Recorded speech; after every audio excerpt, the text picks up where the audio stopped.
Alors là, on est parti sur cette seconde vidéo de plus longue haleine, mais très instructive, où on va voir cette pseudo-décomposition polaire, qui n'est pas vraiment une décomposition dans le sens qu'il n'y a pas unicité, mais qui va être utilisée pour cette question 19 de l'épreuve MG 2023, que je n'ai pas arrêté d'encenser. Allons-y, je vous rappelle le résultat qu'on voulait montrer. C'était que si A et B sont symétriques sur C, alors A et B sont GLN de C semblables si et seulement si elles sont ON de C semblables, et que le théorème repose sur une version rétrogradée sur C, ça c'est ce qu'on a vu dans la première vidéo, de la pseudo-décomposition polaire sur C, où P est dans GLN de C, implique qu'il existe O dans ON de C, qui est là, hein, et S symétrique sur C, tel que P égale OS. Et surtout, important, cerise sur le gâteau, S peut être pris comme un polynôme en P transposé P. Cette décomposition polaire, on va la décomposer en plusieurs points, et regardez, chaque point est instructif à plus d'un titre. Premier point, si M est dans GLN de C, M-1 est un polynôme en M. Il faut que tous les candidats à l'agrégation sachent faire ça. 2. Si D est diagonale, alors il existe une matrice diagonale D0 qui est polynomiale en D, telle que D0 carré égale D. L'utilisation des polynômes d'endomorphisme, ou des polynômes de matrice, ici est essentielle pour justement cette commutation qu'on va voir et qu'on a déjà vu dans la vidéo 1. 3. Alors ça, c'est quand même assez original. Entre parenthèses, vous pouvez retrouver ce genre de choses dans le carnet de voyage en analyse temps. Il existe un polynôme Qn de C de x, de degré inférieur ou égal à n-1, tel que Qn carré est égal à 1 plus x plus un multiple de xn, c'est-à-dire est congru à 1 plus x modulo xn. 4. Si n est nilpotente, il existe une matrice U0 de C de n, telle que U0 carré est égal à identité plus n. 5. Si V est dans GLN de C, il existe une matrice V0 de C de V, telle que V0 carré est égal à V. Donc en fait, tout le truc est d'aboutir à ce 5 où on va pouvoir prendre une racine carrée qui est polynomiale en l'élément dont on est parti. Alors attention, ici, le fait de prendre GLN de C est essentiel. Si V est diagonalisable, c'est pas essentiel. Ici, on voit que, bon, je l'ai dit tout à l'heure pour diagonale, mais c'est vrai aussi pour diagonalisable. Hein, ça va être impliqué par diagonale. Mais si V n'est pas dans GLN et n'est pas diagonalisable, alors là, ça c'est complètement faux. Et vous prenez une matrice nilpotente, une certaine matrice nilpotente va vous montrer que c'est faux. Il faut bien connaître ces contre-exemples-là. On n'a pas de racine carrée de toutes les matrices nilpotentes. Voilà. Il existe toujours en dimension supérieure ou égale à 2 des matrices nilpotentes qui n'ont pas de racine carrée. Bon, on ne va pas s'étaler là-dessus. Donc le 1, c'est un grand classique. Personne ne doit le louper. Le 2 aussi, la partie diagonale, c'est un classique. On va les voir, hein, d'accord. Et la partie diagonalisable, c'est une application classique de ça. 3 n'est pas classique. Voilà. 4 est impliqué par 3. Et 5, ça va être un mélange de 1, de 2 et de 4, grâce, vous vous en doutez, s'il y a diagonalisable et nilpotent, évidemment, je vous le donne en 1000, grâce à la décomposition de Dunford. Alors maintenant, on va regarder les choses point par point. Le point 1, il faut montrer que si M est dans GLN de C, M-1 est un polynôme en M, et oui, c'est Cayley-Hamilton, on écrit Cayley-Hamilton, comme m est dans GLN de C, bah, le terme ici à 0 qui est égal à moins 1 puissance n det de m est forcément différent de 0. Et donc maintenant, on peut passer au dénominateur et obtenir m-1 comme un polynôme en m. Ne le loupez pas. Le point 2. Si D est diagonalisable, il existe une matrice diagonalisable D0 qui a un polynôme en D tel que D0 carré égale D. Alors commençons par diagonale. On prend la diagonale. Alors ça, normalement, vous l'avez déjà vu assez souvent dans des développements sur la décomposition polaire ou des choses comme ça. C'est un classique. On prend un polynôme interpolateur de Lagrange, soit mu i tel que mu i carré égale lambda i. Comme on est sur C, mu i existe forcément. Ça n'aurait pas été vrai évidemment sur R, mais on est sur C. Bon, voilà. Et Q, un polynôme interpolateur de Lagrange tel que Q de lambda i est égal à mu i. Alors attention, quand on utilise le polynôme interpolateur de Lagrange, il faut que les lambda i soient 2 à 2 distincts. Mais là, ce n'est pas le cas. Ils ne sont pas 2 à 2 distincts. Mais par contre, si on a lambda i égale lambda j, on peut prendre mu i égale mu j, évidemment, puisque la condition est là. Ce qui fait que on peut se ramener à chercher Q dans le cas où les lambda i sont 2 à 2 distincts. Alors ça, c'est probablement une petite partie un peu subtile qu'il faut photographier dans ce problème de polynôme interpolateur de Lagrange. Alors maintenant, on va poser D0 égale Q de D. Donc ça va faire, c'est la diagonale finalement, Q de D, c'est la diagonale des Q de lambda i, d'après le calcul par bloc, diagonaux, ce que vous voulez. Et donc maintenant, on va avoir diag de mu i, d'accord, d'après la définition ici. Eh bien, ça nous fait donc D0 carré maintenant, c'est diag de mu i au carré, donc c'est diag des lambda i. Maintenant, qu'est-ce qui se passe si c'est diagonalisable? Si D est diagonalisable, alors D s'écrit K, une matrice diagonale, fois K-1 avec K dans GLN de C. Bon, on va poser pour D0 Q de D, avec exactement le même Q que tout à l'heure, ce qui va faire que D0 carré, c'est Q de D au carré, donc c'est K Q de cette matrice diagonale, fois K-1, il va falloir que je mette des parenthèses là et là, donc le tout carré, parce qu'un polynôme, ça commute avec la conjugaison.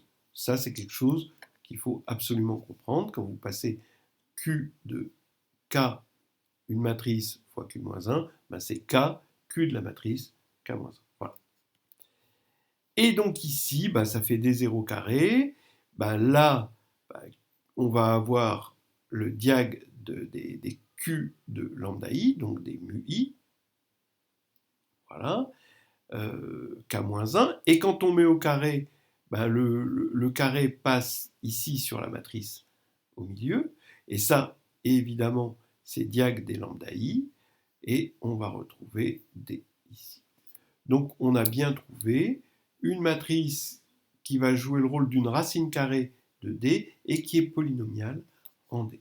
On a terminé pour le 2. Maintenant, point 3. Alors celui-là, je vous ai dit, il est assez original. Et là, je ne vais pas le faire comme dans le problème. Bon, alors, pourquoi ? Pourquoi je préfère pas le faire comme le problème ? Parce que ce que j'aime bien dans la méthode que je vais vous présenter, c'est qu'elle est pérenne. Elle peut se généraliser à beaucoup de situations. Elle est instructive. L'autre, elle est jolie, elle est délicate, elle est pertinente, mais vous la verrez une fois, vous la reverrez plus. C'est un Kleenex. Si vous voulez, vous utilisez le Kleenex, ça y est, c'est fini. Le Kleenex, vous le jetez. Donc, je vous propose une méthode, des mathématiques durables, on va dire, contre une méthode certainement plus élégante, et surtout, non seulement plus élégante, mais qui généralise les choses, mais on n'est pas là pour obtenir des grands théorèmes, on est là aussi pour apprendre à se débrouiller dans une épreuve d'agrég. Donc, je vous propose une méthode alternative, quitte après à montrer comment on aurait pu se débrouiller dans un cadre plus général. Alors, regardez bien, on veut qn carré égale 1 plus x modulo xn.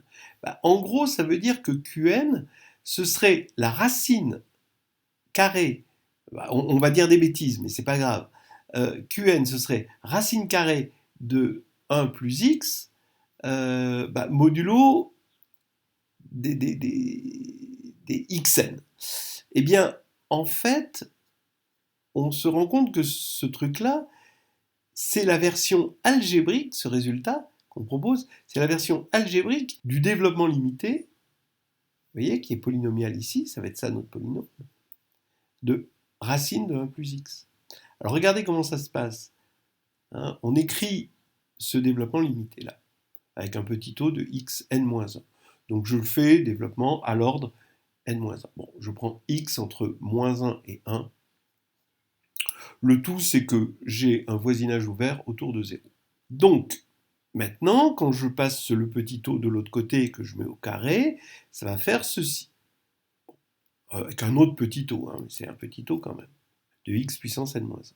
Alors maintenant, là c'est un polynôme, j'affirme que sa fonction polynomiale associée, c'est un petit o de x n-1. Ah oui, c'est évident. Quand x est réel, on est dans un voisinage ici, on a un petit o de x n-1. Très bien. Alors maintenant, je vais effectuer, je veux que xn, d'accord, divise ça moins ça, d'accord, dans c de x. Bon. Donc je vais effectuer, vous me voyez venir, hein, Qn, ça va être le polynôme qui est à l'intérieur ici, hein, c'est la somme des alpha k, xk. Bon. Eh bien, ce que je vais faire la division euclidienne de Pn par Xn pour montrer que Xn divise bien Pn. Vous voyez? Là, c'est intéressant. Je trouve ça intéressant parce que c'est très général. C'est un moment où on bascule d'un développement limité ici à de l'algèbre et même de l'arithmétique des polynômes, de la divisibilité. Voilà. Et ça, c'est quelque chose de très général. Pn est donc égal à Sxn plus R avec le degré de R inférieur ou égal à n-1. Bon, ça, c'est tout à fait la division euclidienne de Pn par Xn. J'ai le droit de le faire. Je suis dans un autre polynôme, C de x. Bon. Alors maintenant, j'écris R comme une somme de bêta k, xk, k allant de 0 à n-1. Donc maintenant, d'après ce qui est là, quand je vais diviser Pn par xn-1, ça devrait tendre vers 0, Pn de x, et ici, comme j'ai divisé par xn-1, là il va rester un x, donc ça tend vers 0, ce qui va faire que la limite, quand x tend vers 0, de r de x sur x puissance n-1 est égale à 0. Alors, maintenant, j'affirme que r de x divisé par xn-1, on sait donc finalement d'autre part que c'est équivalent en 0 à bêta k0 sur xn-1 moins k0, où k0 c'est le min des bêta k non nul. Bon, par exemple, si bêta 0 c'est non nul, l'équivalent ça va être bêta 0 sur xn-1, ce truc-là. Voilà. Mais oui, mais non, parce que k0 est inférieur, on va tendre vers l'absurde, quoi. Hein. K0 est inférieur ou égal à n-1, voilà. Ce qui veut dire que ici, ce sera jamais quelque chose de nul, sauf si, bien sûr, R est nul. Voilà. Moralité, R est nul, et donc Xn divise Pn, donc maintenant, xn divise ce truc-là, ce qui veut dire que si on prend qn égale ce que je vous disais ici, eh bien qn carré est congru à 1 plus x modulo xn. Ce qui veut dire en gros que qn carré est égal à 1 plus x plus xn fois un certain s ou t, comme vous voulez, un polynôme. Voilà, c'était le point 3. Maintenant, le point 4, j'ai oublié de l'appeler le point 4, mais c'est pas grave. Si n est nilpotente, il existe une matrice U0 qui est polynomiale en n, telle que U0 carré est égal à IN plus n. Alors vous voyez ce qui se passe, vous avez compris probablement. Ce qu'on veut, c'est prendre une racine carrée de IN plus n. En prenant une racine carrée de IN plus n, on pense au développement limité, d'accord ? Et ce développement limité de 1 plus x puissance 1 demi, on ne peut pas directement de l'analyse passer à remplacer petit x par une matrice. Mais là, on l'a fait. Parce que petit x, on l'a remplacé par un grand x, et grand x, une fois que c'est un grand x, grâce à ce petit procédé, le grand x, on peut l'évaluer en n'importe quelle matrice. Ça, c'est l'évaluation polynomiale, quoi. C'est les polynômes d'endomorphisme. Donc, là, vous voyez l'idée. Alors, on commence par dire n est nilpotente. Son polynôme caractéristique, c'est xn, puisque toutes ses valeurs propres sont nulles. Donc, n puissance petit n égale 0 par Cayley-Hamilton. On pose u0 égale qn de grand n, où qn, c'était le polynôme de tout à l'heure. Donc, ça veut dire que qn carré est égal à 1 plus x plus xn rn. Ça, c'est le résultat qu'on a obtenu au point 3. Et donc maintenant, si je pose U0 égale Q0 de n, alors U0 carré, pardon, donc ici il faut mettre carré, c'est Q de n carré. Attention, ce n'est pas un piège. Qn de grand N carré, c'est Qn carré de grand N. Ça commute. Parce que l'application qui a un polynôme P associe P de n, c'est un morphisme d'algèbre entre l'algèbre des polynômes et l'algèbre des matrices, ou l'algèbre des endomorphismes. Mais maintenant, Qn carré, ici, ça va faire, en l'évaluant en n, le 1 va devenir identité, le x va devenir n, et plus n puissance n qui est égal à 0, après ça va faire donc in plus n. Bon, c'est dommage, là, j'ai oublié de mettre le carré. Bon, allez, tant pis. En tout cas, on a obtenu notre assertion, notre point 4. Point 5. Si V est dans GLN de C, il existe une matrice V0 de C de V telle que V0 carré égale V. Allons-y. Il faut non seulement trouver une racine carrée de V, mais sous forme polynomiale. Alors, on va partir de la décomposition de Dunford de V. Comme la décomposition la plus classique est la décomposition additive, je préfère partir de la décomposition additive. Là, on sait que V et D ont même polynôme caractéristique. C'est vendu avec le théorème de décomposition de Dunford. Donc, D est inversible, puisqu'ils ont les mêmes valeurs propres. Donc, 0 n'est pas valeur propre de V, ce qui implique que 0 n'est pas valeur propre de D. Donc l'inversibilité de V implique l'inversibilité de D. Donc ça veut dire que V est égal maintenant à DU, avec U égale IN plus D-1 N. Voilà. Bon. Alors ça, c'est ce qu'on appelle la décomposition de Dunford multiplicative dans GLN. Et bon, normalement, c'est bien de la connaître. D et N sont vendus comme étant des polynômes en V. Ça, c'est dans la décomposition de Dunford. Ce qui veut dire que U est un polynôme en V, bien sûr, et que D-1 fois N, comme D et N commutent, ça va être nilpotent. Alors, peut-être une précision, D-1 par le point 1 est un polynôme en D, D est un polynôme en V, donc D-1 est un polynôme en V, Et n est un polynôme en V, donc d-1n est un polynôme en V, donc ça c'est un polynôme en V. Bon. D-1 et n commutent, donc d-1n est nilpotente puisque n est nilpotente. Maintenant, on a vu par le point 4 que on peut trouver un U0 qui est polynomial en U, tel que U0 carré égale U, mais comme U est polynomial en V, ça fait U0 est polynomial en V. Maintenant, on a un D0 pareil, d'accord? Il s'écrit comme, on a un D0 qui vérifie D0 carré égale D, qui est polynomial en D, ça c'était le point 2, mais D est polynomial en V, ça c'est Dunford, donc D0 est polynomial en V, U0, on a vu que c'était polynomial en V aussi. Donc maintenant, quand on va faire Q0 R0 de V, bah, d'après toujours le morphisme d'évaluation, ça fait Q0 de V, R0 de V, donc ça fait ça D0, U0, d'accord? Et quand on va mettre au carré, comme D0 et U0 sont tous les deux des polynômes en V, bah, ils commutent, ce qui fait qu'on a cette égalité, et donc on va avoir DU, donc ça fait V. Ça y est, on a obtenu un polynôme en V, ici, le polynôme c'est Q0, R0, et tout marche bien, dont le carré, hein, ça fait V.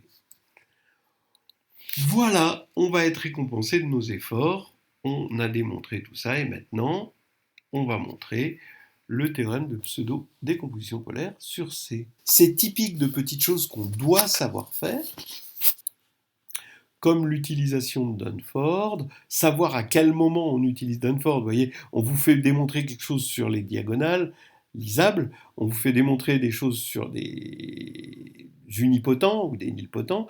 Bon, bah, d'accord. Hein, après, on veut faire le cas général, ben, c'est la décomposition de Dunford. Là, ici, pareil, il va falloir refaire un théorème du cours, mais dans un cadre plus général. C'est ça qui est intéressant hein, dans les épreuves d'agrég et à pas louper. Hein. Alors, donc, on a l'habitude, parce qu'on connaît un peu la démonstration du théorème sur R, il faut trouver S tel que S carré égale P transposé P. Voilà. Alors, bah oui, d'après ce qui précède, P transposé P, bah, comme P est dans GLN, P transposé P est dans GLN, donc il possède une racine carrée qui est polynomiale en P transposé P. Ça, c'est notre point 5. S, maintenant, étant polynomial en P transposé P, S est symétrique. Ben oui, puisque c'est un polynôme en quelque chose de symétrique. P transposé P est symétrique. Et inversible. Ben oui, parce que le déterminant de S est non nul d'après cette égalité. Donc maintenant, je pose O égale PS-1, et j'ai donc P égale OS. D'accord ? Ça, c'est la méthode classique. Hein. Et de décomposition polaire quand on est sur R. Voilà. Et maintenant, il faut montrer que O est dans ON de C. Bah, on calcule O transposé O. O transposé O, bah, la transposée de O, c'est la transposée de S-1 fois la transposée de P. Alors attention, ça c'est un truc classique, la transposée et l'inverse, ça commute. Donc en fait, c'est la transposée de S, le tout moins 1. Donc c'est S-1, puisque S est symétrique. Donc ici, ça fait S-1, P transposé et P S-1. Mais P transposé P, bah, ça fait S2. Donc là, on utilise l'associativité. Et là, ça fait identité. Donc on a bien O dans ON de C. Et c'est terminé.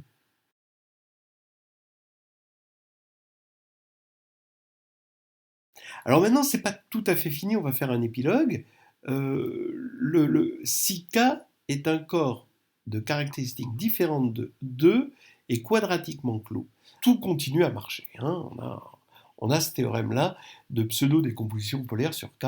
C'était ça le théorème auquel nous a mené finalement la partie 4, sauf qu'on disait K algébriquement clos au lieu de quadratiquement clos. On se rend compte qu'il suffit de généraliser les points 2, ici, et 3, sur, en remplaçant C par K.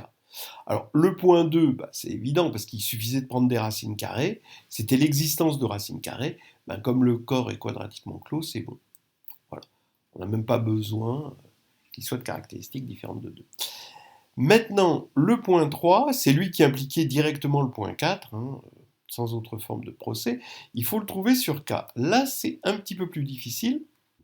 Alors, le point 3, maintenant, il vient du fait que les alpha K qui sont dans le développement limité de 1 plus x puissance 1,5, de racine de 1 plus x. Ben, ces alpha K, c'est pas quelque chose de tout à fait évident, mais c'est des entiers divisés par des puissances de 2. Alors ça, j'en ai parlé dans une vidéo qui concernait les nombres p-adiques. Voilà.